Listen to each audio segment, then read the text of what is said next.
What's up, guys? I don't even remember. What do I usually say? What's up, guys? It's the Premier League podcast. No, I don't think that's right. I think it's Um, like something like hey, that. hey Like, guys, welcome back to the Premier. I don't even remember. welcome back to the Premier League podcast. We'll do. Unless you want to watch it quickly on YouTube to remember your. It's like Wagwan, my G's.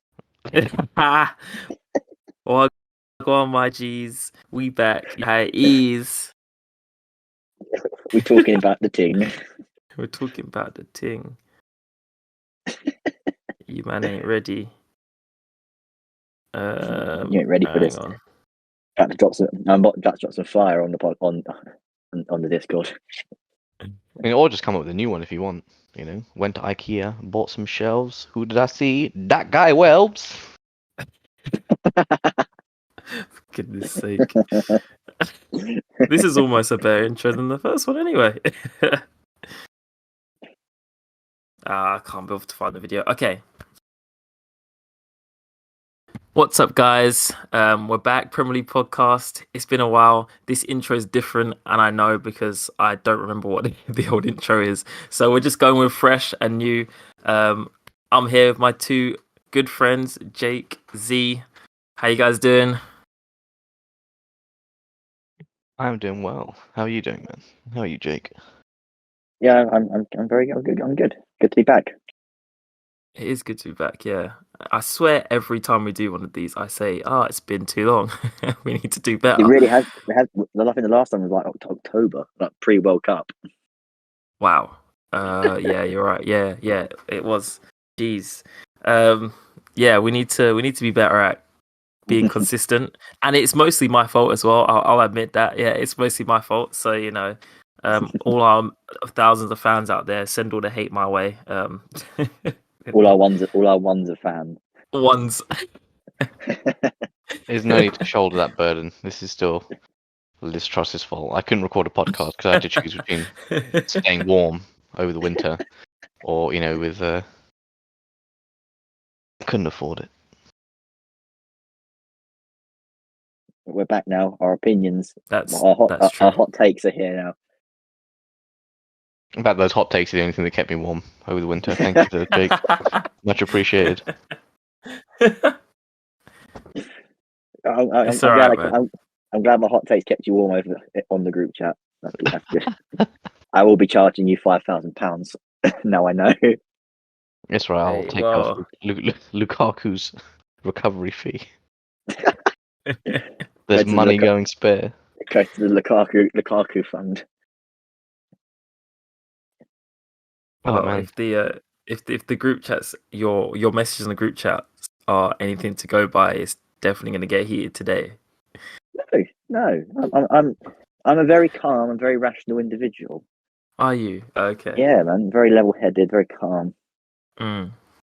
Most rational we'll see Chelsea about that. fan. Most rational Chelsea fan. I believe 100%. I am. I'm the most realistic Chelsea fan there is. Well, we'll get into that, but let's actually start with Tottenham because Antonio Conte, he got a bit heated and he lost his cool, his head. He broke. Yeah, you're right. He broke. Broke him. It was hard to watch a man absolutely broken. It was funny. It was really funny. He that interview was pretty funny, the press conference. But I mean, I don't know. First of all, what's your opinion on that? Because like a manager just coming out and slating his entire team. I mean, and the club as well, like the club. Yeah, he didn't hold back. I mean, it's clear he'd had enough. He knew that must have been like his I don't care. I know they're going to sack me after this, but you know what? I think the feeling was that he wasn't actually going to stay at the end of the season. But I think he had enough. For it's kind of like when you go into like a one-to-one meeting at work, and then the boss is going, how's it going? They're like, well, you're useless. You're an idiot. You don't know what you're doing. And then just leave, like get off and leave it. Of course, it's not going to go very well, But to call him out so publicly in a press conference was insane. Yeah. Do you think he should have done that as a manager? Because let's be real, I mean, and this is my opinion. Maybe you guys are different. Maybe you think differently. But let's be real, all the blame isn't with the club. Like the club is not run the best, and the players No. are not good enough. And there's all of those elements of all of those. But there is some blame and some fault on Conte as well. And I really 100%. But like like, I his think, tactics and his and the players that he's brought in and things like that. Some of those players, not all of them, but some of those players are his players that he wanted to bring in. yeah, Oh, definitely. I mean, Kulusevski, Perisic. Perisic is like the most obvious one, I guess. He literally just Yep, yoinked him Perisic is. from previously having played with him, coached him. Hmm. Yeah, I mean, I think Tottenham were on like a weird precipice because was it how shortly after he arrived did he have the whole Kane saga? Was that like his second season where Kane like wanted to This is leave? his second season. I thought this was his first full season. This is his first full season, but Yeah, yeah, 'cause technically, yeah. So this is his first full. The whole his Kane first saga that his first was summer that was right at the summer beginning. window. His first Yeah, summer that window was was Kane wanting to leave. yes. Yeah. Not the summer just gone last year, not 2022 summers. It was 2021 summer because that's when Man City wanted to buy him. Yeah, But they that makes didn't. And sense. then 2022 summer, Man City got Haaland instead. Exactly. I feel like So that's pretty. that was Nuno then, wasn't it? Yes, I Yeah, think it was that was Wasn't it. Nuno. Was Conte? Nuno. I Yeah, was Wasn't trying Conte? to figure out my yeah. timeline, but yeah, ever since that, like just coming in and your team's best player wants to leave, and you've sort of got to mark your Yes. authority on everybody, and like you don't have to let him go. That's the other issue as well. Like Levy didn't want to let him go for less than a certain amount. Conte's having to work around that. Weirdly though, like Kane and with the whole situation that went on, Kane was obviously still their best player outside of Son's like amazing form, I guess, that season. But yeah, I feel like it was marred by just disarray and like dissatisfaction from the start. Looking realistically, what did Tottenham want with Conte's like appointment? Solid top four finishes every season and more success in Europe, right? Yeah, but you say Could be every realistic. season. But Conte, I feel like Conte is similar to Jose in the sense that you don't really get longevity with him. He comes in. I think the best way to have Conte as a manager is to bring him in, give him absolutely everything he wants, and he'll in the like 2 or 3 seasons he'll win you some stuff. Then he'll go. That's the way to do it. And if you're not going to do it that way, then there's no point bringing him in. Yeah, that's a fair point. I think like Conte is he's a volatile person. Yeah. I'll say that like sort of organized chaos surrounds him wherever he goes, and he hasn't stayed long at any sort of one place because eventually it sort of deteriorates. He's outspoken. He just speaks his mind. Doesn't really tread on eggshells whenever he's going around. Like with some of his press conferences. But yeah, I just feel like it was a weird situation from the start. It never quite felt right. Tottenham coming off the back of basically their best European season. It was kind of maybe like, oh, are they going to do better in Europe? But Conte's record in the Cups isn't great and hasn't been great, especially like European competition hasn't been great for so long. So it almost felt like he was wrestling with pieces that didn't want to play for him to achieve something that was likely not going to happen because everyone wasn't on the same page. So I kind of get his like dissatisfaction. Probably shouldn't have come out and said the way he did, but then he had nothing to lose because he came out, threw everybody but himself under the bus, and I'm sure they resigned, asked him to resign or fired him. But I'm imagining he got a pretty good payout. Well, yeah, he would have. He signed a multi-year deal, right? And like in the second month they cut him out, and they cut him out. He didn't do even with like what he did. That's not a reason to fire somebody. But that's him. Well, it said mutual. Yeah, Consent. But at that point, parted ways. At that point, it's just damage limitation. They know he doesn't want to be there, and they don't really want him there. But he was like, "Well, I'm gonna just speak my mind because eventually you're gonna have to let me go." And he just spoke his mind a little bit too much. They let him go. He took his money and he pieced. So, what if they had decided not to let him go? Because at the end of the day, what he did, the players couldn't respect him then afterwards, could they? Because he basically I don't think they did before. That's the issue. You don't think so? I feel like he felt he had nothing to lose. He already knew it was done. Like there were rumors before that, like abound, right? There it was already like ending and stuff. He just put the final nail in the coffin to hurry it up. Yeah. Because Yeah. sure they'd want like an orderly transition at the end of the season, let the players get there, see how they're doing in like free agency and like market and stuff like that. But it was just like, nah, I'm cool, I'm out now. Like, there's no point of me just taking it to the end when nobody's really asked to do anything about it. Maybe squeeze out a top 6 finish, already done rubbish in Europe. Like, what's the point? He's like, well, I'm still going to get paid, but I don't have to turn up here every day around people that don't want to be here. So I'll show you the same respect and kind. I'm out. I'm not saying I agree with it. I'm just trying to explain what felt like very obvious, like motives for him to be like, actually, I can't be bothered to, it's not like he doesn't need a reference from Tottenham for his new job. Yeah. So Yeah. he was like, fuck this, I'm out. That's genuinely what it felt like. I don't need this reference. I've been at Inter, No. I've been at Chelsea, I've managed Italy, I've been at Juventus, I've been some of the best teams in the world, and somebody will want me in a competitive environment, right? Like, on his day, he could easily win you a league title. Oh yeah, for That's sure. why they got Conte. It just wasn't going to work with Tottenham. No. Maybe for those reasons. Like, will any manager ever win something with Tottenham? Wow, that is the Conte's question. not the first or the last to go trophyless. Literally everybody else has gone trophyless, regardless of their stature. Whether it was Jose, whoever else. So it's just, it that's didn't the work thing. out. But when does it ever? With Tottenham? I saw a stat. 50 Conte and Mourinho, 50 games, more than 50 games for the club, Yes, and they've that's won a the trophy one. apart from one club, and they've both managed Tottenham. Yep. Yeah. That is See, the one. It speaks volumes to how bad Tottenham are, how bad they're on. They've had two world-class managers in a row, and they cannot win or perform. But I think we all know Antonio Conte. He's Italian. He's an emotional man. He wears very much his heart on his sleeve. Yeah. And I think you even like in our normal lives, you get to a tipping point where you just literally just explode. And I think that against Southampton, who are basically in a relegation battle, they're bottom of the league. You've given away a 2-goal. You've given away a 2-goal deficit to pull it back to 3-3 and drop 2 points. I too would be absolutely fuming. Well, yeah, you can't blame Conte for that match, because at the end of the day, when you're 3-1 up against bottom of the table Southampton, the player, how can the players let themselves capitulate like that? Exactly. It's like things that we know. You can see with Conte's Tottenham, it wasn't like the free flowing, devastatingly attacking football that we saw when he was at Chelsea in his first season. There was definitely I don't think he was the right man for Tottenham.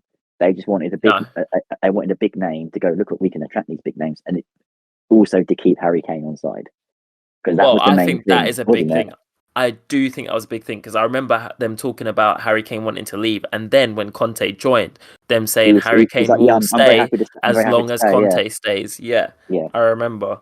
But I think the problem with Tottenham, right, is, and Z talks about whether they'll ever be able to win. Well, they are. Well, that's the thing. But like, where does that even come from? But they're getting reps right now. That's the thing, isn't it? I think their best chance of winning anything, right, came when they had Pochettino, and Poch had built that great team. And then what they needed to do was to go the next step up, which is to then, they had a great 11, but past that, they didn't have enough. And you need more than just 11 players to win anything. And so they never really invested. That team then started to go, downhill, as teams will eventually. And they've never really tried. They need to do a fresh rebuild. So kind of like what Arsenal has done. They need to rebuild from scratch and start again with a manager and just like a fresh project and start again. And I feel like they try to hold on to bits from the past, and they don't ever just go for like a clean slate, which is what they need to do. But also, they were completely stupid to sack Jose on before a final as well, because they could have potentially won that final and at least had a trophy there. The League Cup against City, because if anyone can win you can win you a cup final, it's Jose. Mourinho. Mourinho, he's like a cup final specialist, like exactly. And you don't sack him on the eve of it. Put fucking Ryan Mason in charge, bless him. But off you go, mate. Go against the tactical mastermind that is Pep Guardiola and his Man City team. Good luck. I think that just sums up Tottenham. In completely, because that's just such a stupid thing to do. But they just don't seem to be able to make the right decisions to get anywhere to win anything. Like the right decisions that put you on the path to winning something, they always make the opposite. of the Yeah, right like decisions. they want to be like seen as like a big club, like a big powerhouse in English football, but they've got such a small club mentality. Yes, And Daniel Levy is such he's a tight git. Like, it's not. and It's when you have someone like Mourinho or Conte in, they want to yeah, spend money. They want the best yeah, players. They want to have the big talent. And yeah. it was both of them was never going to work because Mm. of who they are, what they demand of their owners, and what we know of Daniel Levy and Tottenham, Mm. and how he To be fair runs to and how he Daniel does Levy, trans. though, he has spent some money in the last like however many years. To be fair, But the thing is that I just feel like they're not they it's like it's kind of like with Everton where they just keep spending, like they spend, but there doesn't seem to be a plan in like the way that they're spending the money. So they just or bring, even because they or have even like definitely spent Chelsea, money. or even like Chelsea now. Well, Yeah, no, yeah, but you this career guys are on mode, a different planet when you talk this about this career mode no one stuff. We're just spending money. You guys are just throwing throwing fucking money at everyone and going, yeah, give me big play, give me all these players. Like, brother, we're not playing career mode. This ain't fucking Football Manager. football manager. This is Yeah, a bit. Well, actually, no, not Football Manager. It's more FIFA career mode because Football Manager is a bit more technical and a bit more in depth. Whereas for yeah. career mode, you just throw money at people and you get fucking Messi and Neymar. Like, no, this is not how it works, Todd, mate. But yeah, Well. I think just it was never going to work with Spurs and Conte. I don't know why they tried it. They just done it to appease Harry Kane.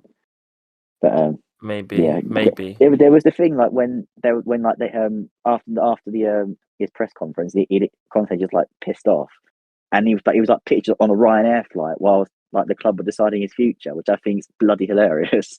He done. He checked out. He had checked out. He was done. I think he was done a long time, like months ago. I think Mm, this is just his boiling point to the point where like this is it for him. He's like, I've had enough. Because the things that mm. he sees it every day in training, so he knows that what the mentality and what the attitude of these players are, and obviously they're not up to his standards. And obviously he is a manager who wins titles. Like obviously Yes. two seasons at Chelsea, Premier League in the first season, FA Cup in the second season. He wins Yeah. things. Did good stuff with Like Inter as well. yeah, So good stuff. Yeah, I would say to you then, if you was to give any advice to Tottenham, if Daniel Levy came onto the podcast right now and he was like, because obviously our podcast is massive, so of yeah, course of we get course. Daniel. I'll get Daniel Levy on for the next Yeah, one. yeah. And Daniel Levy's here and he's like, look, man, I've tried everything and it's just not working. What advice you got for me? What advice you got for him, guys? Who do Well, they get as their next manager, and what do they fix this mess? after reading him for filth, and then we'll be serious, and then we'll help him out a little bit. I'll let Z take what I need to think. I don't know. I mean, if it was easy enough just to be like, this is how how you develop a winning formula for a football team or a sports team, then I'd be richer than I currently am. But on the flip side, I guess I don't need to be part of some sports team or organization or whatever to understand how you're supposed to win. A lot of it is just getting the right people with the right mindset, like people that are trying to improve and get better and like make the right decisions. At a base level, anything you're trying to do in life, you're just trying to make the best possible decision, like with what you have at the time, and then keep trying to make like the right decisions. Ultimately, at some point, somebody's going to fuck up, and that's probably more important. Like where you actually develop and everyone learns, because whenever someone Yeah, messes up, you have to take some sort of responsibility and accountability as to who did it, what not to do again, how to improve, and like leaning on each other. You see that at like more successful clubs where Mm. you've probably got like a really good leader, a really good strong captain. What are you talking Yeah, about in the team, or are you talking about in the actual staff? Because in the team, I mean, like having a good captain on the pitch is like the big starting point, right? I mean, mm, Kane Kane as a is. captain. I think Kane is a good captain. Would I say he's I think as Kane's a good. talismanic a player? No, he's a good captain, as in like lead by example. He's a good captain in terms of follow the Yeah, example, but he's not. I don't think he. I mean, look, I don't know. I'm not in the dressing room, but I mean, when I watch those All or Nothing documentaries and I see his team talks, it ain't very motivating. And no. on top of that, but yeah, when you look at other like captains who are on the pitch shouting at players, like trying to pull people into positions and all this kind of stuff. I don't necessarily see that as much from Kane. So I think he's a good captain in terms of like leading by example, but I think you need another as well. This is the I thing, is think in like to get him over that hump, it's you need someone that can like rally the troops, sort of thing. mm, The whole thing about Tottenham is they bottle it constantly. They will yeah, under pressure. They yeah, underachieve constantly. And Harry Kane himself doesn't really. He's very consistent. But I feel like sometimes you need a player that can just take a game by the scruff of its neck when you really need to and kind of like clutch it out. How many moments would you say that Harry Kane has like clutched out a goal or a penalty or a winning moment in games throughout his career? I would say not that many. I mm, know one moment he fucked up recently. I mean, like obviously the penalty, the penalty thing, and for me personally, I think Kane's probably one of the best Oh, like penalty absolutely. kick takers in yeah, the world. And yeah, I know what people say, like it only matters if you score it, but if you get players like Jorginho and Bruno Fernandes and they're scoring like 10 out of maybe 12 penalties and they're just rolling it on the floor, whereas Harry Mm, Kane's maybe scoring 25 out of 30. I'll take the 25 smacked so hard that even if the goalkeeper went the right way, he probably still isn't saving it.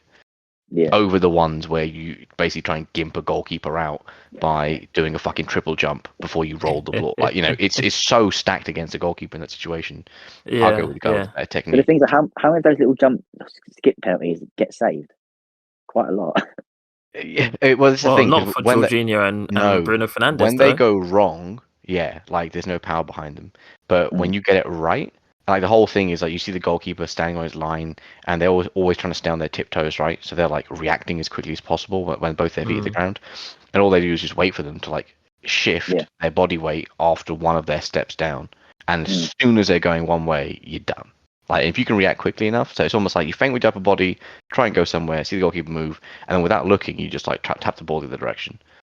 It's just all about that, like beating the goalkeeper in like a mental battle.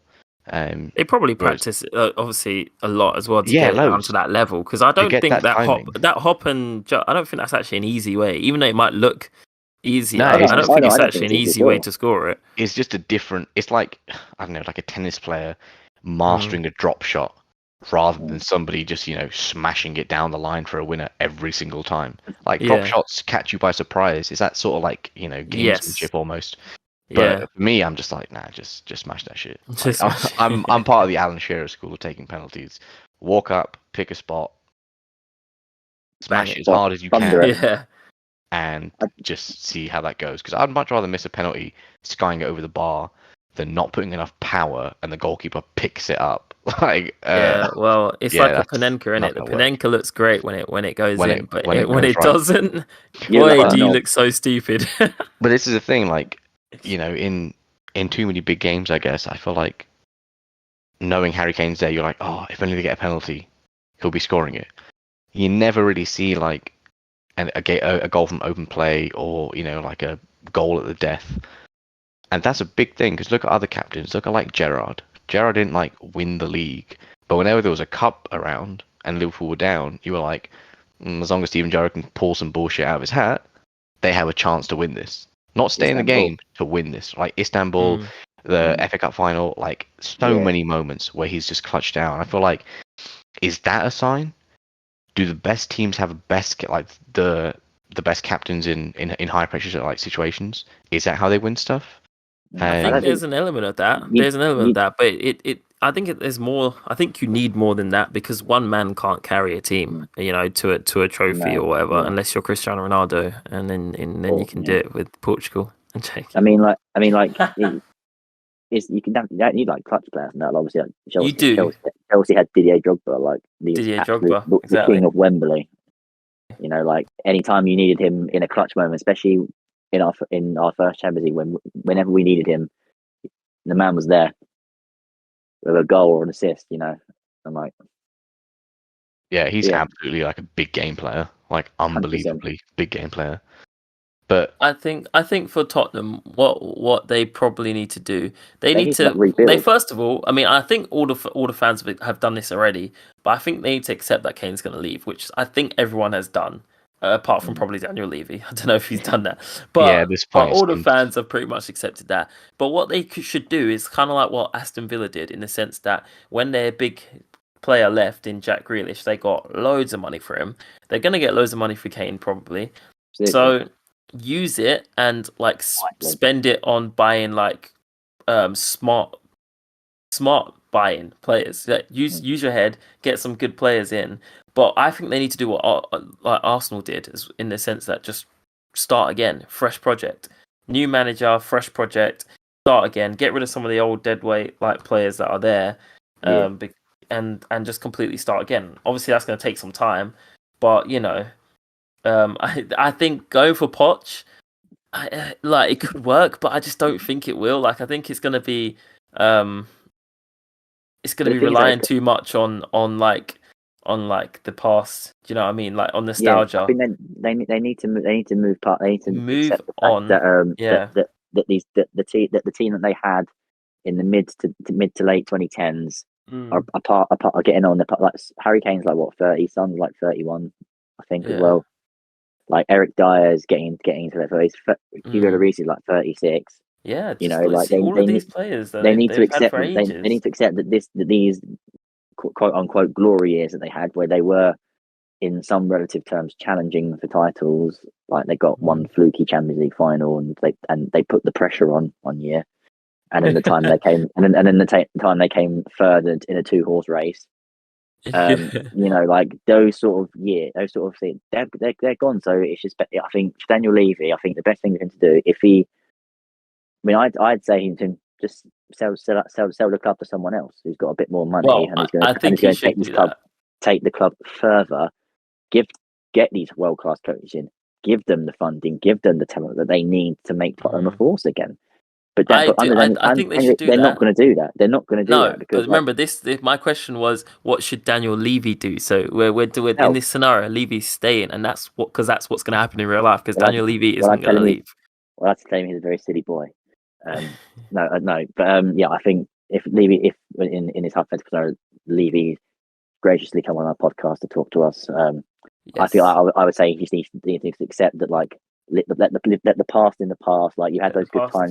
Exactly. Remember the Champions League final? That was great. You messed it up after about 30 seconds with the handball. Fun times. And then just rebuild for the future. Focus on like academy, because Tottenham have a good academy. They have They good do. young players that come through. Yeah. You know, and like treat them properly and nurture them properly, and you might get another Harry Kane or like Yeah. and stuff like that. Obviously, like Harry Winks came in, hasn't really hit the heights he's supposed to, but he's still a decent player. Ollie Skip, Tanganga, and all these players that come through. Like, invest in the youth, get a smart buys as well, and like we said before, like he spends big money, but that's only mainly because of how the market is now. That's why he has to spend big True. money. I don't think he wants to, but he has Oh, to I'm because of sure how he the market is. doesn't. Because he's not going to get these targets that his managers want Yeah. unless he puts But this is gets his checkbook out. But this is what I mean. But this, when he spends like that, it's not like an overall, like when Arsenal have been buying players over the last however many years. It's been, they've had one director of football, and he has been like, along with the manager, but mostly the director of football has been overseeing who's coming in. And so it's kind of like, in a way that if the manager did leave, it's not like, oh well, the next one's going to come in, I don't want to use any of these players, which is kind of like how it's been for Spurs. Because the players that have come in, that Jose brought in, for example, and like Conte's had to use them, but like I don't think he wants to. And then No, he has his players, and he's brought them in. I mean, like we talked about Perisic. Is the next manager going to want Perisic? exactly. Don't know. This is the thing. So Like, because Conte wasn't before they got, obviously when Jose Mourinho left and Ryan Mason took the first season, and they went to Neville. Like, they went through all this like full 11 of managers that no one touched them with a 10-foot barge. Antonio Conte was one of those already before they went for Nuno. Then they went back to him. So obviously Conte has researched Spurs. He's known what the players are. He's like, well, I don't like this player. I don't want this player. I don't want this player. I don't want this player. So he's probably gone to leave going, well, I don't want these. Get rid of these ones. They're gone for me. I don't like them. They're rubbish. Get me these players in. yeah, he never wanted He, Jed he can't. Spence. Yeah, he can't generally we can't get the money that he wants for the players he wants to sell, and he can't. So therefore, he can't bring the players that Conte wants in because obviously now with FFP you have to sell to buy. So he can't do that. So which means that Conte is stuck with the player he doesn't want, doesn't like, but has to use because he hasn't got what he wanted. Yeah, sort of thing. So it's kind of a catch-22 for Conte and Levy, really. Like it was never going to work. No. Well, we'll see what they do next. I mean, I don't think Nagelsmann should take that job. To be honest, No. I really don't.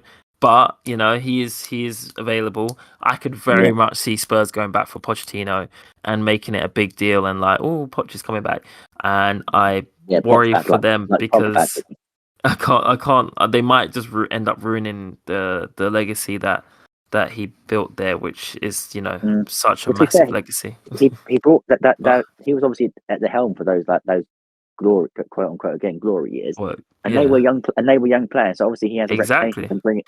So he does have a reputation for young players. So if they're going to rebuild, it could work. And also, crucially, he's now won a trophy. Well, I mean, yeah, but it was at PSG. But then again, I could win a trophy at PSG. I mean, to be fair, he didn't win the league at PSG. He did eventually. No, he never won the league. I'm sure he did. One of the seasons he did. I can't remember. I'm pretty sure. I don't recall him winning the league. I know he won like a cup, but he lost the league. I know he lost the league to Lille. He did. But then I think the following season, I'm gonna look that up. But yes, okay. Well, let's move on to well, this is your segment, Jake. We'll move on to Chelsea. Welcome to the blue corner, everybody. You can finally let loose. God, I just can't. I just can't. Literally, it hurts my soul. First of all, before we start, I just looked it up. Pochettino, the 2021-2022 season, he won the League One title and the Coupe de France. The Coupe de France as well. But yeah, but that doesn't. It's still not that impressive. Was it called Uber Eats League back then? Yeah, Uber Eats. Yeah, it still is. Honestly, they literally couldn't go out with the farmer's meme anymore, right? Unless it was called like mushrooms and peppers or some shit. Come on, give us Chelsea. Chelsea. Well, first of all, before you let loose, right? I'm going to fill everyone in on where we stand here because obviously we've talked about this on the group chat, but anyone else listening hasn't seen the group chat. Good. So we talked about this on the group chat and good. And we talked about this on the group chat. Jake is very much in the opinion of Potter is out of his depth and needs to be sacked ASAP. I disagree and think that Chelsea should stick with him, although we are both in agreement that they never should have sacked Tuchel because if they'd they should have stuck with Tuchel. But in my opinion, now that they've sacked Tuchel, they can't then sack Potter without letting him at least have a pre-season with this team. And he's got like 100 new players. So, he's got 100 new players and he's had no pre-season with this team. In my opinion, they should give him more time. Jake, you disagree? I actually don't know what Z's opinion is on this because he kept his opinions to himself in the group chat. So it'll be interesting to hear what he thinks. But Jake, explain why is Potter out of his depth and why should he be sacked immediately? He's just a bloody clown. Just absolutely useless. Well, that's not that's not a constructive reason of why he should be sacked. If I'm top Oli and I'm considering sacking him, tell me why I should sack him. Todd, you know what to do. I'm sure he's watching this. He goes on those Twitter lives with the Chelsea fans. All I need to do is just get a line to him. He's on LinkedIn. I'll DM him on LinkedIn. I'll just cut this bit of my bit about talking about why Graham Potter is useless and should be sacked, and then I'll send it to him, and then he'll make a decision, and then then hopefully in about a week's time we'll get the corner flag club statement announcement picture. Get the corner flag. Yeah, get the corner flag out. Get a picture of the corner flag out. Graham Potter's been sacked, and then I will celebrate. No, I just honestly I know the last podcast episode I said I'll give I said it started okay, and But like I said, I'm very adamant saying I will leave my judgment for when the shit hits the fan. Yes, you did The say shit that. hit the fan. It blocks the fan. The fan has stopped working now, and it's still not clear. And he's just not dealt with it well. I don't like. Obviously, there's mitigating circumstances with injuries and that, and obviously that is taken That's the into other thing. account. But Is it? my You take it? but my counter argument is, despite these injuries, the squad we have has enough talent to not go on that ridiculous winless run where we like won twice in 17 games. That is down to the manager. He picks the team. He does the tactics. The players go on the pitch for 90 minutes, half an hour to 90 minutes, and kick a ball about a field. Like, it's just that he's the one who picks the lineup. He's the one who analyzes the team, sets the tactics up, and does that. But And okay, but Jake, we have let enough. me. We have enough depth and talent in that squad to have not gone on that run. And Oh, whilst for obviously sure. the players didn't perform very well, like I watched a couple of games and I got really angry. I didn't finish watching them. But like ultimately, like obviously players have to be held to blame because they're not performing. They're not performing for whatever reason, whether it's like Mason Mount being a child about his contract or what, or just Kai Havertz being Kai Havertz and just walking around living off a Champions League final and Club World Cup final goals. And yeah, it's just some like it's just like Can it shouldn't have happened. Essentially, I don't agree with I don't agree with the hiring anyway. I didn't think he was the right person for the job. I I feel didn't like either. I actually think that, but only because I don't think he was not the right. Chelsea gives you enough time. I don't, but like I don't think he wasn't the right man for Too much of a the hot job. seat for him. But the things are like obviously when Tuchel sacked, like again on another podcast, I was quite critical on the new ownership. I gave him a bit of time. And let them do their thing. And then they sacked Thomas Tuchel in September, and at which point I thought, fuck them. Fuck them. I don't like them either. I don't like them anymore again. And like I don't trust this ownership because I think like I like on this little segment like I'm going to do. Obviously, I'm going to talk about Graham Potter, but I need to talk about Bowley himself because I think he's just a very strange man. But like I said, Well, like wait, he says, yeah. before you get on to Todd Bowley, like with Potter, the thing is, right, this season we're in a season that is different to any other season that we've had in the sense that games are back to back to back to back to back. Like we had the That's World been the Cup, same always. no, That's always the but same. hang on, no. But the World Cup made it worse, and like at times teams are playing like 2 or 3 games within like a 10, 11 day period or whatever, which is just back to back to back games. And when you consider like you have to have recovery in between games and all that kind of stuff, when do managers have time to go through like loads of tactics with their team and get them to understand the way that they want to play? And for me, that the biggest time that manager gets to go through all of that stuff and implement his style and all of like his plans that he wants to do, the biggest time is pre-season. Pre-season is so important for managers, especially managers that are managing a new team. Now, add to the fact that not only is he managing a new team, but all the players, like loads of the players on the new team, are just new as well because they've never been there. So they've all used to playing different ways at different clubs. They've all come in to Chelsea. He's come into Chelsea. He's not got time to like go through his way of playing, his style of playing. So he's just making do with what he's got. He's putting the players out there and he's just trying to win matches because he's not playing the same way that he would play when he was at Brighton. When he was at Brighton, the football he played was really, really entertaining, really good. But he's not got time to implement that onto the players. I need to like cut him some slack in that sense because all he's trying to do right now is trying to make the best out of the situation that he's in. And then obviously when you start losing games, it becomes a run and it affects the players like mentalities and things like that. So then he's fighting an uphill battle against the form because the form's bad, and then injuries. It's just I feel like this season is tough for him, and I feel like he hopefully should be better next season. Not necessarily, he might not be, but I feel like it's only fair to give him the preseason and all that, and the players the time to gel and understand what's going on. Well, it's the thing, but like my counterpoint to that is, well, if they knew that they were going to sack Thomas Tuchel, then why didn't they sack him when they got rid of everyone else in the ownership and bring Graham Potter in then? Because then he would have had a preseason. Well, I mean, there you go. So That's on Todd Bowley, though. That's not on Graham Potter. I don't agree with that. This preseason argument. Like, I understand how important preseason is for a team, but yeah, ultimately, like, why didn't he make that move earlier in the season? But that doesn't change the point.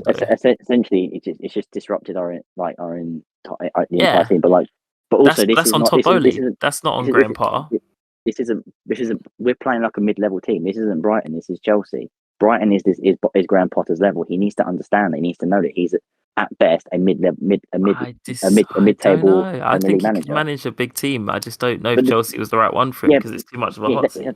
But the thing is, like, he doesn't know he can't manage a big team. Like, obviously, you need to try. You need to move up a level. Like, the example of that is obviously Wilfried Zaha. He was at Crystal Palace. He thought he was above the level. He went to Man United, flopped, and gone back to Crystal Palace. And then he's tried to come back up going to Arsenal. But no, Crystal Palace is his level. He needs to understand that. I think he could have played at a high level. I don't think that was representative of him, because his time at Man United was when we had Moyes and we were rubbish. And on top of that, he had all that extra stuff going on behind the scenes where everyone kept talking about him and the manager's daughter or whatever the rumor was. So I don't know. I mean, Z, what's your thoughts on it? I'm gonna say that judging players for stints they spent at certain clubs isn't really indicative of how good they are, because Zaha wasn't that great when he went up to a bigger club. You know, maybe even Danny Welbeck was more impactful at United than Zaha was, but is Danny Welbeck a better player than Wilfried Zaha? There you go. No fucking way. Like, they're not even in the same realm, all right? But this is the thing. When you go to a club, is almost as deterministic as, like, how you join them. Like, in your prime, are you just, like, you know, young budding player, and you get, like, you know... Context. All that sort of stuff. Like, you know, if you threw Haaland in Tottenham at the start of the season, would they have done much more? He probably sort of banged in 30 goals, but, you know, Eric Dyer would have conceded 6 per game, so it wouldn't have made a difference. I think with Potter, it's like, he is a good manager, and the whole thing about Potter, even from like a general laymanistic, like, you know, he overachieved. Like, he overachieved with Brighton, but he had key issues at Brighton that have plagued him really still at Chelsea for similar reasons.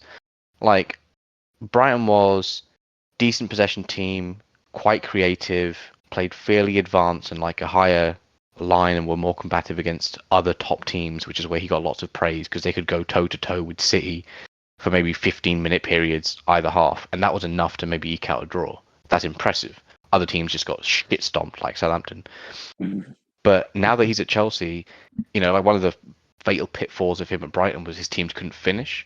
Like, everyone knew that. Neil Maupay literally could. Yeah, but it's the thing, he still can't do it at Chelsea.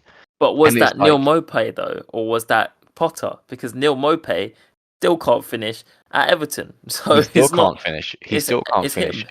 It does make you wonder about his system, as to what, I mean, they fashioned lots of chances, but Maupay used to just, like, flop the majority of them. So that kind of feels like actually the chances are being created, and his midfielders would have more assists, but they couldn't finish up front. You look at the players that he basically had there, in McAllister, Marsh, and Matoma, and how well they're doing since he's left. They're still mostly controlling it through the midfield, but they don't really have an out-and-out striker outside of Ferguson, who's quite young and only kind of pops in here and there.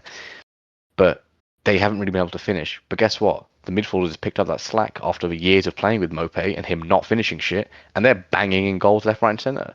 Like, I think the 3 of them almost have like 10 goals apiece this season. So it's kind of like, can he translate that system to Chelsea? Possibly. But does he have the same players? I'd argue that right now Brighton's midfield is better than Chelsea's. You know, and Chelsea without a fit Conte is such a massive detriment to that team. Like, don't even think about Chilwell or anybody else. Like, Kante healthy is the guy on that team, and he's Oh, so noticeable. 100%. He's so 100%. noticeable when he's not there, and he's been like that even when Tuchel was there, because Tuchel's dips coincided almost directly with Conte being injured. And so, are we judging like Potter with the same metrics that Tuchel had? Because Tuchel also won his Champions League when Conte was healthy. Well, yeah, Like, he was you know, really like, good in the final as well. let's not make the mistake that Potter's suffering because it's not his system working. He doesn't have his absolute best player available to him, and that absolute best player will make a difference. You think taking Casemiro out of United means United would be the same team, even with the players they bought and Rashford in the form he's in? No. Every time Casemiro doesn't play, it's a different team. That's what I'm saying. One player can make a massive difference, and I think for Chelsea, like not having, like being able to utilize that, like that would be a real test. A healthy Conte, a healthy James, a healthy Chilwell. How does Potter adapt to that? That How would be does he so get much to better. possibly the best wing back Yes. combination in the league Yeah. when healthy?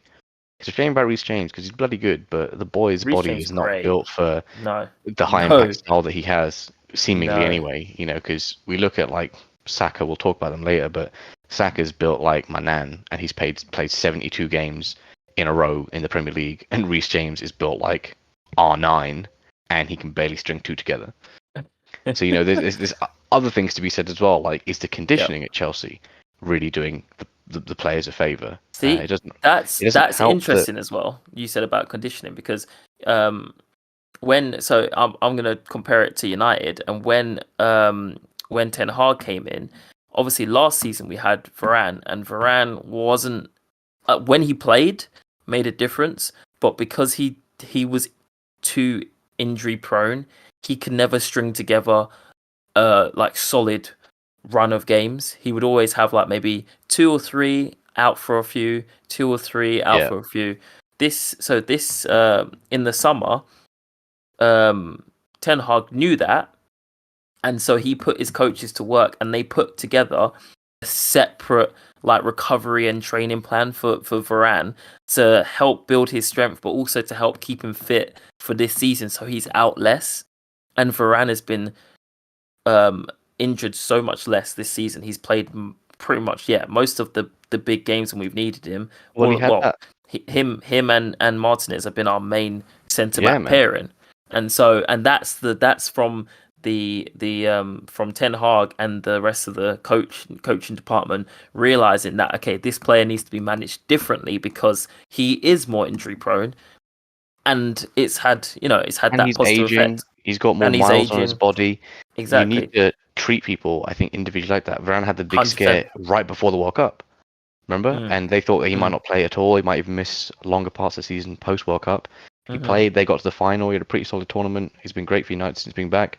I feel like, Potter They need needs to do to that have with Reece James. his full available team, and like players like Reece James, mate, like he's an absolute boom or bust commodity.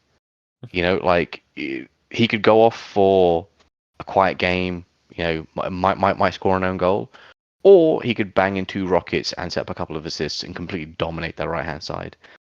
Like everyone knows what he's capable of. We just haven't seen that with Potter yet, and I feel like until I've seen Potter completely waste that opportunity with a healthy Reece James, I'm not willing to judge him because of his like reputation that precedes him, which is that he has overachieved at Brighton. He just hasn't had like the fairest shake. Also, these transfers aren't conducive to building a winning squad.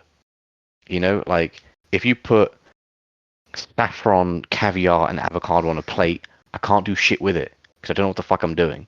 They're all nice, expensive, rich ingredients, but I can't make anything worth eating out of them because I'm clueless.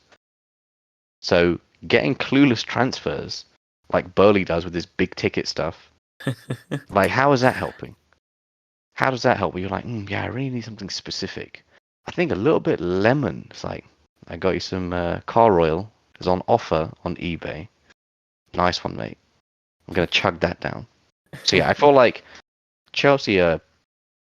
I mean, what are they doing? Are they trying to run it as a business because of how successful they've been? Is Bowley trying to like? He really is trying to Americanize certain aspects of it. But yeah, they splashed money around. but scouting needs to be better. Yep. And another thing that I'm curious about is Chelsea's youth team. Literally only the season before last, you had Broya out, you had Gallagher out. Tomorrow is obviously a True. product from there. So many of these amazing young players, Mount obviously, True. were just spread around, and everyone was raving about how much talent Chelsea were harboring and basically developing away from their own team. Like, oh, can't wait till Gallagher gets back. What role is he going to play? Can't wait till Broya gets back. Like, how's he going to do? You're not seeing any of that. You're not True. seeing any depth to build towards I the think. future. And I feel like that's hampered by these random ass purchases of like Yeah. Mudryk for 80 million. Like, I did not know who this guy was before he got bought. And he might be quick and he might have some like funky blonde hair. I don't really give a shit. If I haven't heard your name ever and then you get bought for 80 million, you better be the second coming of Michael Laudrup, or I'm going to be harsh. And has he? No. And what could you do with that money? And you guys know what I'm like with money. Like I've bitched about the Maguire, the defensive transfers, and how Yeah. you spend money wisely. Yeah. These dudes are spending all this money on players that are essentially no names. And yeah, they can fit into a great system, but is that what Potter needs right now? Like No. maybe getting some familiars, Yeah. for far Y- less. I don't see Yeah. why that hasn't been a thing. Just poach some of the players from Brighton. Well, he tried that. He got Cucurella, and Oh man, like, of all the pieces to get as well, and then of all the ones to pay that much for, I couldn't believe. Yeah. I mean, if they genuinely, were the going to get him, skill. they might as well have just kept Alonso because at the end of the day, Cucurella great going forward, but it's not really offer much defensively. And whereas Ben Chilwell, I think, is a better, more balanced Ben wing back. Chilwell is miles better than Cucurella. Oh, Like, just 100%. and the issue again is fitness and stuff like that. But when he plays, he's solid. Um, Yeah, they should have looked yeah, at maybe James Justin from Leicester. Leicester. Yeah. This is the thing, man. Like they're willing to spend all this money, and especially willing to spend on like the English tax, Mm. for players, and then I don't know. It doesn't seem to make an awful lot of sense. The direction in which they're trying to go, and that's Well, simply. I mean, it's not even like well, not what the best clubs do. It's not what the best Chelsea used to do. Chelsea used to buy true. lots of players, just not for No, but that that was a much. Abramovich though. That was Abramovich. That's the And difference. And that's the it's Todd thing. Bowley. A change in ownership, that made Tuchel want to leave as well. He was completely dissatisfied. And I feel like he has that reputation that precedes him because he won the Champions League. He was also top manager. Does Potter maybe not feel like he has the same sway? He just can't smack his hand down on the table and be like, no, we want to do this, that certain way. Is he kind of playing too nice? I don't know. Should he be more authoritative? Maybe there's an Possibly. element of Not wanting to upset people. no, You but know, oh, also like imposter syndrome. You know, when you feel like you are like you're lucky to be in that job. Do you know that what I you should mean? So be he doesn't grateful, want to. right? Like, yeah, Yeah. Rather than like someone who comes with a bit of arrogance and it's like, well, obviously I'm here. It's me. So yeah, I'm gonna say what I want because they need me, not the other way around. Like a Jose. possibly. But I don't know. I think we'll just have to see how it goes. I don't think we'll really have an answer this season, and I think we'll have to wait till next season. But it just depends on whether he'll get that time. Do you know what I mean? That's the other thing as well. It is traditionally the hottest seat in the Premier League, possibly world football. Mm. And if they don't give him time, I feel like they're just going to be shooting themselves in the foot because the other thing is they're going to have to pay him. He Yeah, signed a multi-year deal. He signed yeah, that dotted line. If you let him go, you're still on the hook yeah, for a large portion of that money. So again, it's like maybe stick to one good decision or yeah. one decision, which is you hired him, give him more of a chance to see things out. Because if you're going to be that impulsive and be like, no, we need to win now, and Mm. he's not good enough, who else is available? Because that's the other thing. Yeah, Potter got overpaid, but that's because Potter's So agent's a fucking gangster, and he realised that he had all the leverage, and yeah, there was nobody else that they could get at short notice because they completely soured their relationship with Tuchel, a world-class manager. So Potter was there. It's not his fault his agent's great. It's not his fault that he was the right man. Possibly, or he was a wrong man in the right place at the right time. But it makes no difference. It bolsters his CV. He got a big name on there.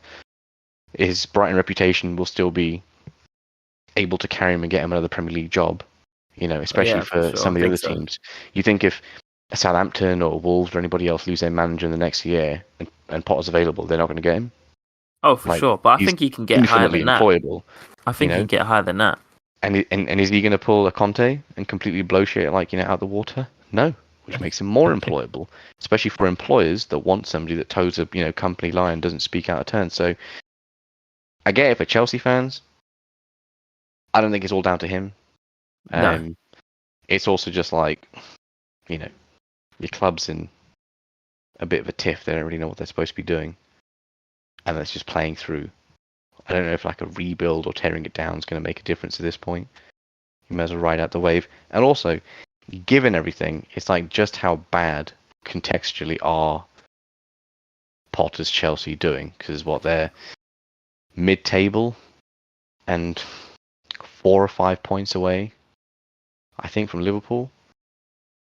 Although they might possibly have a game in hand. But Liverpool equally haven't been having a great season, so Chelsea just the least worst of the big ones underachieving. Well, there you go. And so then in that case, they can afford to wait to give him till next season. Yeah, in like my I feel opinion. like top 4 possibly is beyond them now. I think there's like 11 points between them and Spurs, and like United have a couple of games in hand. So yeah, what you can do is another manager going to come in at this point with like 10 games to go and somehow make up a 9-point, 8-point deficit? No. At least wait until the end of the season. And if he hits on a good run of form near the end of the season, where a philosophy or a play style or an attitude, a team attitude, starts coming together, then you might have something to build on. But there's no point being rash right now But with the money that's on the hook. The thing is, a manager might not come in and get them top 4, but a manager could come in and win them the Champions League. That's true. I mean, maybe they used up all their luck with Di Matteo, but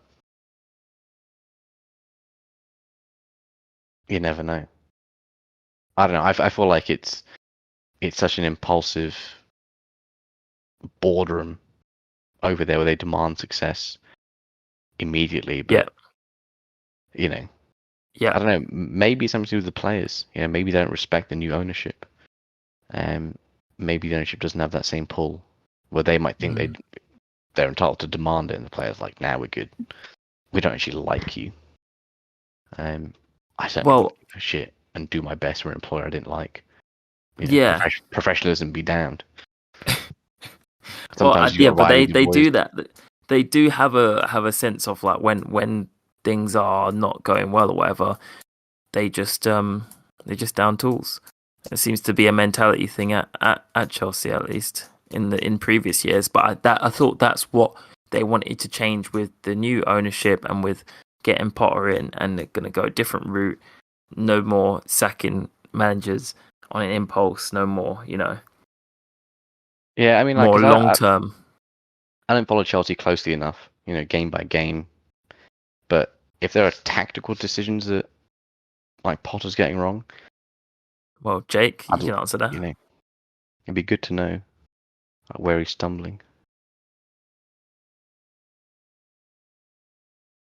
If he's still there. Has he muted himself? Maybe. It's like a Teams call. Jake, you're on mute. Or maybe he's just lost connection. I did think he was fairly quiet throughout this. He was quiet for a while. I was thinking to myself, he's been so heated all this. Yeah, I was like, is he taking notes? Yeah, that's what it is. Oh, I can see. He's back. Go on. Oh, I thought he was. I saw him go. Yeah, I saw him go mute and then unmute. I don't know what's going on there. I mean, I was gonna say, if they were to sack him, who would they bring in? I was interested to see who Jake thought. Obviously, he's not. For some reason, we can't hear him. But who do you think? Hey, there we go. I don't know what's going on there. Like my headphone's gone a bit funky.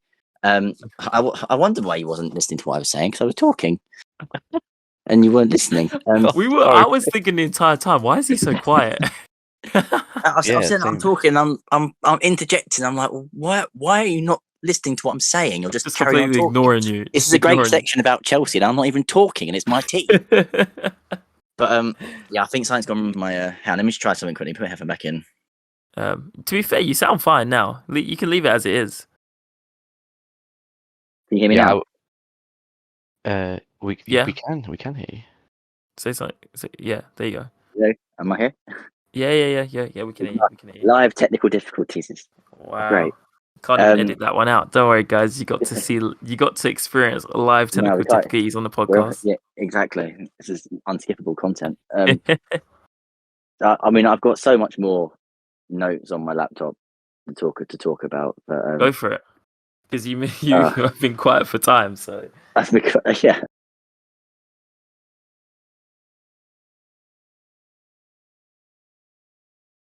Well, we didn't lose Jake again, did we?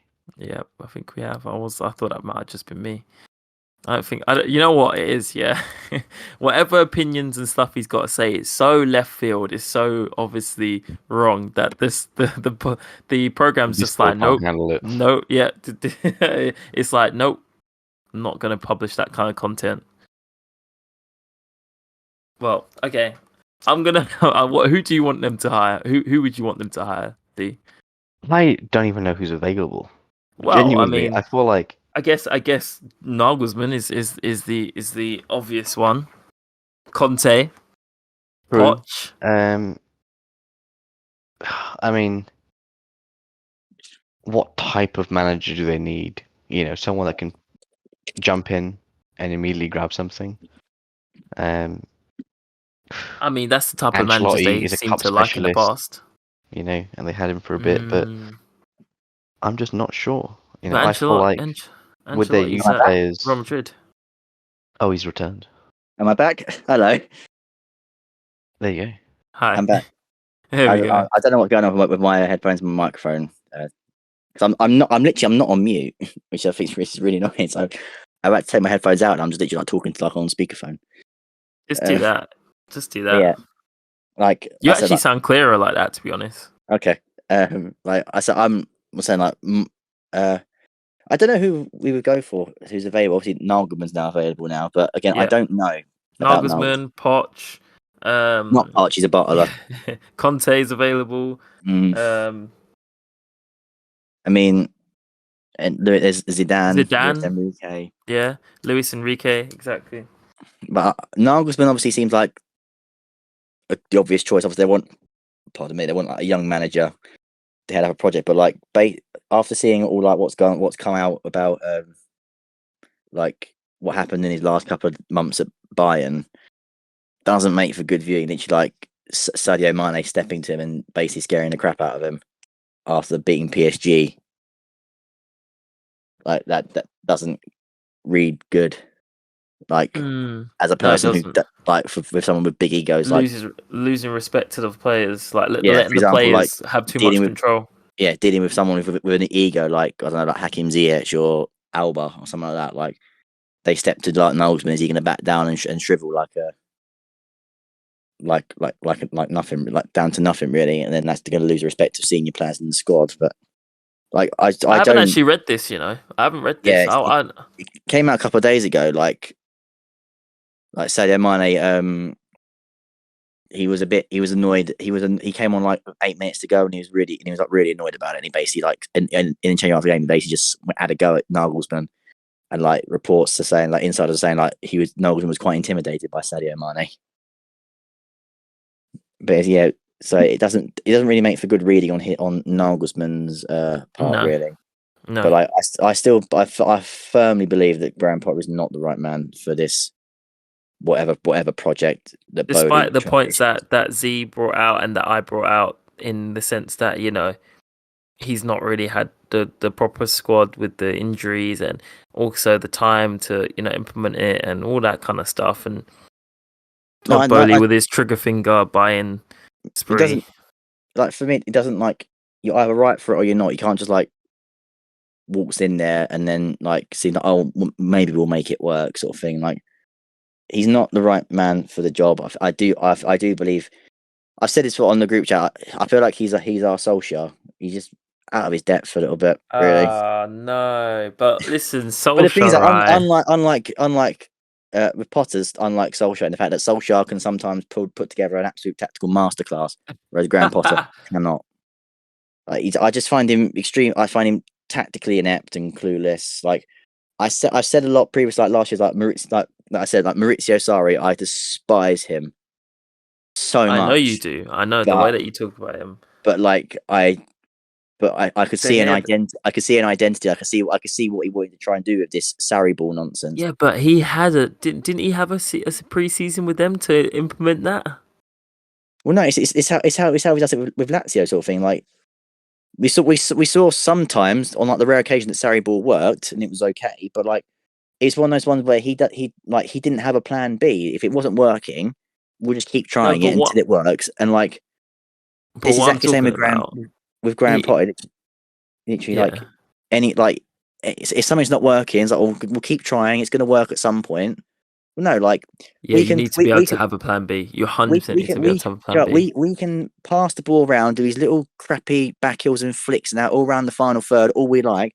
But if we're not in the box and putting crosses in or trying to create inroads into the box, you can just camp out your 11 players that are in the box and we'll just pass it around like it's a fucking Sunday morning training session.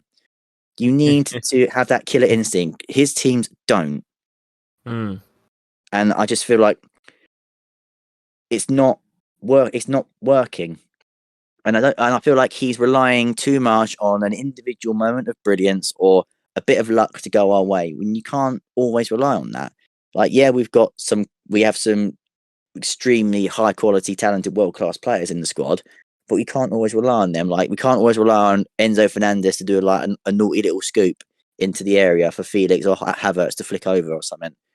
You know, it needs to be a team thing, and we need to like pass and move and get it on there and stuff like that. And it's just like it's frustrating to see because it seems like there's no fluidity in any of our attack.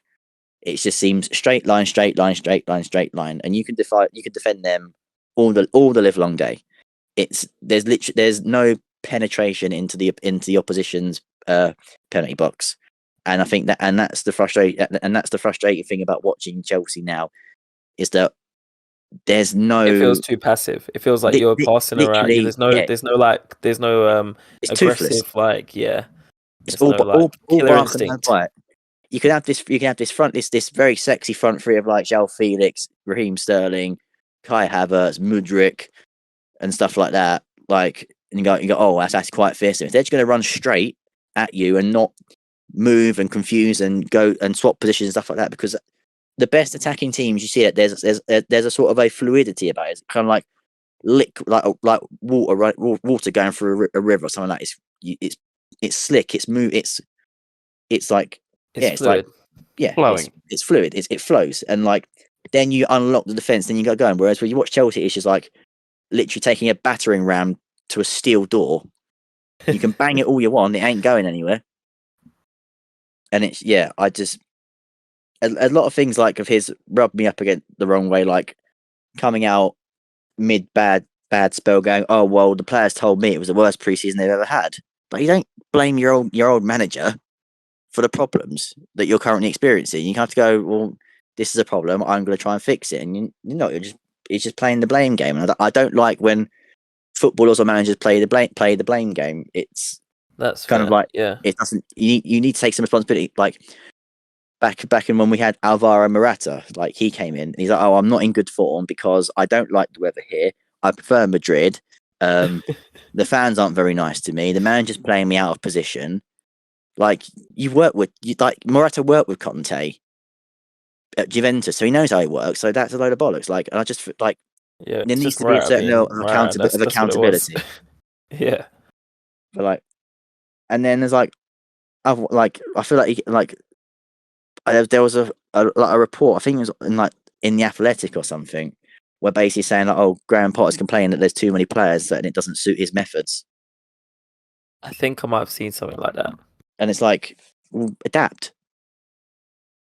You have to be don't have to, like just adapt your methods. Like if you're as good if you're as good a manager and coach as you claim you are, this shouldn't be a problem. Like I do agree with the set that this kind of situation has been exacerbated by Todd Bowley just throwing money at fucking everything and bringing in all these players like literally purely just for clout.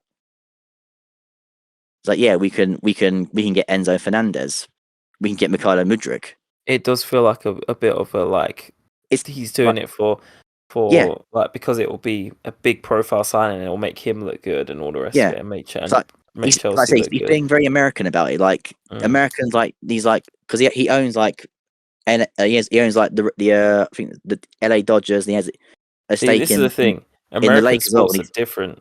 American sports are different, and things like that. They do things like that all the time. Big trades and all the rest of it. It's all about that. He thinks this is an American sport. It's not. Like football is about results first and foremost. It's not about these marquee signings for merchandise and for like status and for clout and all stuff like that. Which is what like like the Lakers signing LeBron James was about, and like AD. Yeah, like, but LeBron James will win you a title. Will win you a ring as well. So it's not just about it's not just that. It's not just about all the other commercial stuff. But I think maybe he has less understanding about like the players that are about, and so when he needs to maybe lean more on a team of director sports directors and stuff who have been around football for a while and know what's like the players that are coming, like the entertaining players that are coming through and the scouts and all that kind of stuff. Yeah, he needs to lean more on those people because it feels like, and I don't know because I'm not in there in the office, but it feels like he himself is going online and like just searching, like on YouTube or something, like top 10 attackers in world football at the moment, and I go, this guy looks good. The hidden gems on FIFA 23, stuff like that. You know what I mean? Like, or like, I swear down, like he's doing. He must come in, like, see his kid playing FIFA and going, "Oh, who's that you've got there?" It's like, "Oh, this is Mikhailo Mudryk. He's got a start rating 75, but his overall potential is 87." It's like, right, who's he play for? Shakhtar. Get him on the phone now. He's 75 rate, but he's got a good potential rating. But not overall. Just that as well. It's when other clubs are interested in him as well. Because let's not forget, Modric was Arsenal's target. Yeah. Exactly, so it's the thing they're like, oh, okay, well he must be good. Then we'll get him instead. Like obviously, like we paid a lot of money for Enzo Fernandez, but like he's showing his quality, sort of thing. Like very, the only positive things that Todd Bowley has done so far is find that loophole in financial fair play, which is to sign players on these ridiculously long contracts to spread the costs of it, so you can actually afford big money. That's quite clever. That's a very Americanized thing as well, though. Absolutely. Like playing around with a cap and structuring your contracts, where you sort of like backload them as well, increasing salaries year on year, and then like giving yourself an out after a third or fourth. Yeah, it's. I understand your points, Jake. I do. I do understand those points. So they're fair points. I still think he should get some more time though, but I do understand those points. I feel like he'll get to the end of the season, but I think he really, like, if he wants to succeed, he needs to basically put his finger out of his arse and just get his shit together, frankly. Because if they really want him to be ahead of this project, then he needs to fucking up his game a little bit, because it's getting to the point now where the fan base is getting to the majority of get him out. I spoke to a Chelsea fan this last week, and I said, "So where do you stand? Potter in or Potter out?" And he said he is absolutely 100% Potter in, and any Chelsea fans that are Potter out are just being like typical Chelsea fans that are being really, what's the word? Impulsive. Impulsive. Yeah, exactly. And then he explained how he thinks, they've had 100 new players, and you know what it's like when a team brings in a whole new load of players. He's not had as much time with them. They're all really good players as well. So I think he's like, give them time, and give them time to like get to know each other and gel and whatnot. And they'll be better next season. That's what he thinks. And I was pretty surprised, to be honest, because I thought all Chelsea fans would be of the opinion of get him out. Like it's like I'm always trending on the I'm not trending, but I'm always traversing through the Instagrams, and you like he comes And up with Twitter. I'm not on Twitter, mate. Ah.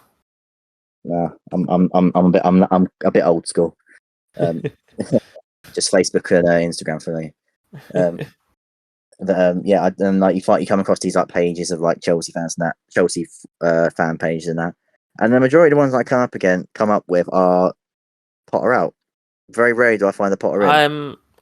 That's what I said. I was surprised when he said that he was Potter in, and so strongly Potter in as well. I think it's a very minimal. That's saying it's getting to the point where it's now a majority of like.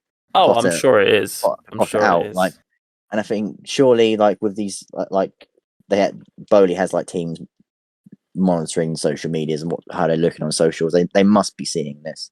So I don't know if they either don't refuse to acknowledge our views, or they know something that we don't. Like he's got some super robot team that can't be beaten. Like Bowley's developed this massive these robot. Like this old. I don't know. It's like an old World Cup ad, like where like that all the players were replaced by robots exactly like them, and they were unbeatable. As he got some. Yeah.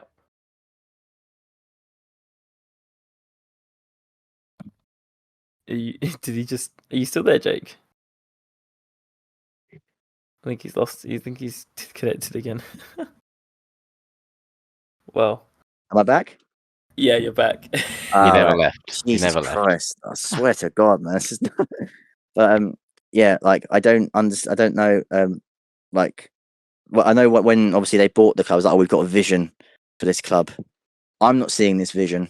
All I'm seeing is chaos. Yeah. If that's the vision, then fair enough. Like they're succeeding. If they're that's the doing vision. a bloody good job of it, because it is fucking chaos. Like I don't like. There's no, like you said, like there's no with the scouting that like the first like until like November, Todd Bowley was doing fucking everything, and this guy clearly doesn't know a fucking lick about football. Literally, he would literally be sitting there seeing on the socials, oh, Arsenal linked with Mikhailo Mudryk. Well, we want Mikhailo Mudryk now. Oh, Arsenal link, oh, so and so linked with this person. Well, we want that person now, and we'll give you with more money. Like, so it is kind of like a. It's just not good right now, and I'm not happy about it. And I just want. I'm just really done. I'm just done. Like I'm Dunzo Washington. Romeo done.